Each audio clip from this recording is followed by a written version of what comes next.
They say lightning never strikes twice, and we have the list of shows to prove it. I'm gonna do this just to show you how low, pathetic, and desperate you all are. Ka-ching! Welcome to WatchMojo.com, and today we're counting down our picks for the top 10 worst American TV remakes. A horrible Americanization of a truly brilliant British show. For this list, we're looking at successful shows originally made outside the United States, which were reworked for American audiences and which failed miserably because they didn't respect what made the foreign version special and expected a quick cash-in. I know I just met you, and first impressions can be unfair, but you really seem like a jerk. Number 10, Men Behaving Badly. I start out low. Oh, you couldn't get any lower. You don't know me. You can't completely blame this on Rob Schneider, but feel free to. Quite a funny story attached to that.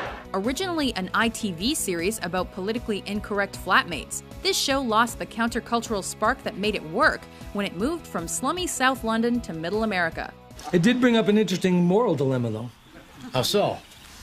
Well, the sex was consensual when we started. But what about after she fell asleep? No longer a show championing the macho boys will be boys attitude, it instead became a run-of-the-mill sitcom about a couple of couch potatoes. Houston, we have a problem. Up against ratings juggernauts like The Simpsons, Men struggled and eventually crashed and burned 6 episodes into its already shortened second season. You want to drool? Go ahead. You want to throw up on an old guy? It's your prerogative. Number 9, Red Dwarf. This must seem pretty spooky for everyone. A cult favorite sci-fi show, Red Dwarf was destined for success across the pond. Oh, this cat is quite clearly pregnant. He is? I thought it was all the beer I've been giving. However, rehashed jokes and footage from the original appeared phony, and the show lost its characteristic cultural diversity. But it's not the career setback it used to be.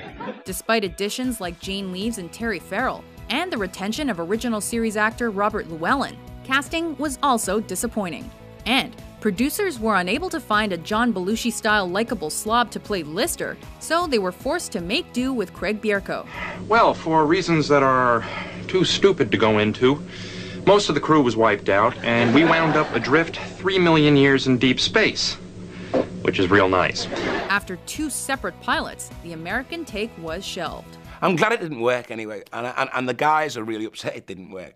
So, so we're both pulling from different ends of the rope here, because if it had worked, there wouldn't have been a series 6, 7, or 8, you know what I mean? They would have all gone to America and become multimillionaires, and me and Danny would have been on the dole. Number 8, Kath and Kim. What's she doing here? What is she doing here? Hailed as possibly the worst remake ever, this retread of the Aussie hit about a dysfunctional mother-daughter duo hemorrhaged ratings, with viewership dropping drastically within the first few episodes. What did you do to my room? You turned it into a freaking curve! Despite being produced by the same creative team as the original, fans of the Down Under version complained that the Molly Shannon and Selma Blair-led cast fell short of their Aussie counterparts in terms of both character and chemistry. Does a very good job at that, Kevin Costner. Oh, yeah, he's gorgeous. We'll give your groin a bit of a stretch. Okay. All right. Oh, it hurts, actually. Hello? Revolting? Oh. New viewers picked up on the lack of jokes and the distinct absence of humor, and it was dropped after 17 episodes. That's right. You need to get your priorities straight. Hand over the green. You are no longer part of the team. Number 7, Skins. Let's get this party started. Although filmed in Canada and featuring some Canadian talent, this MTV-funded 10-episode remake was intended for American audiences from the start. They're all so dim, they might just buy it. Beginning with a shot-for-shot redo of the UK series pilot, Skins US made half an effort to find its own footing.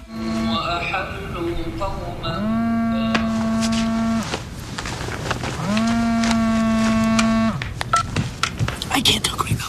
But the constant censorship and toning down of the drinking, drugging, and sexing left it spayed and neutered compared to the UK import.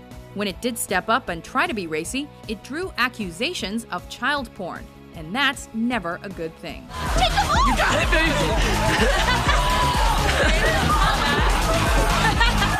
Number 6. The IT crowd. We were so drunk that we decided to hire prostitutes. It may have been a shot-for-shot, mostly word-for-word remake of Graham Linehan's well-loved original about geeky IT professionals, but this US pilot failed to impress anyone, geek or not, and failed to even see the light of day until 2012. It might be something you say or something you do, but when we notice it, and believe me, we will notice it! Sure, it gained points by keeping Richard Ayoade as Moss, but creators missed the mark by casting Joel McHale, whose smug confidence was just not the right fit for Roy. She's right, you know. Fortunately, Network Brass gave the project a thumbs down, creating a new, better timeline where Community exists. Your number comes up, you go. Just so you know, Jeff, you were now creating 6 different timelines. Of course I am, Abed. Number 5. Spaced. What are you doing in here? There was a bird, and it flew in. It was huge.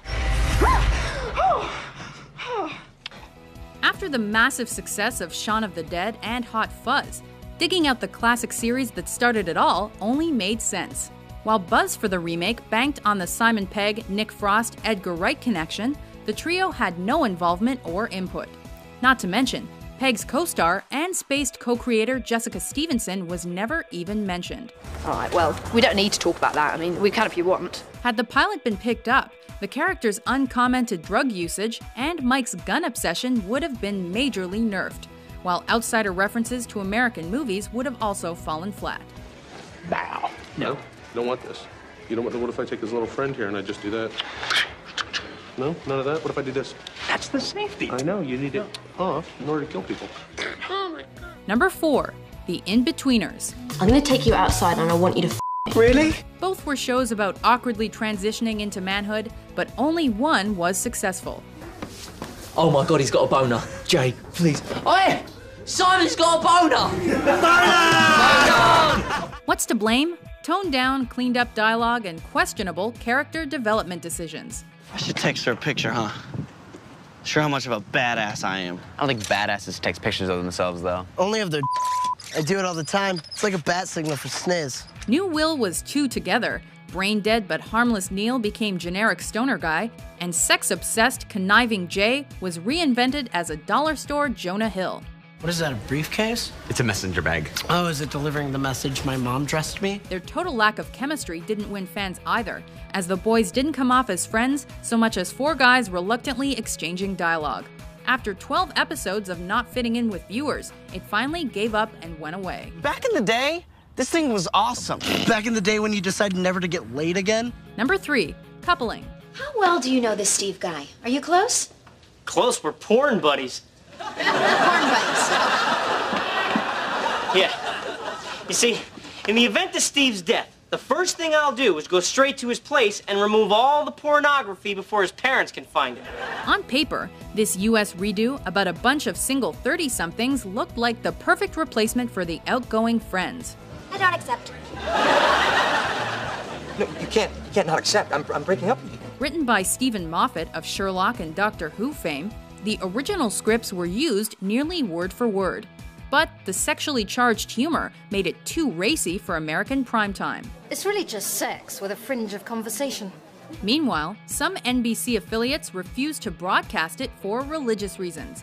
And BBC America added insult to injury by showing original episodes immediately after the remake during its 6-episode run to prove its supremacy over its stilted American equivalent. It's a safety precaution.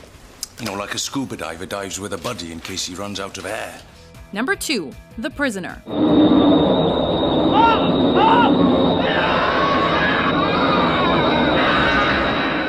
Though it was created as a dual effort between British channel ITV and American cable network AMC, this miniseries remake of the Patrick McGoohan classic didn't please anyone. Take me to the nearest town if you have to. Hey man, I'll just do local destinations, okay?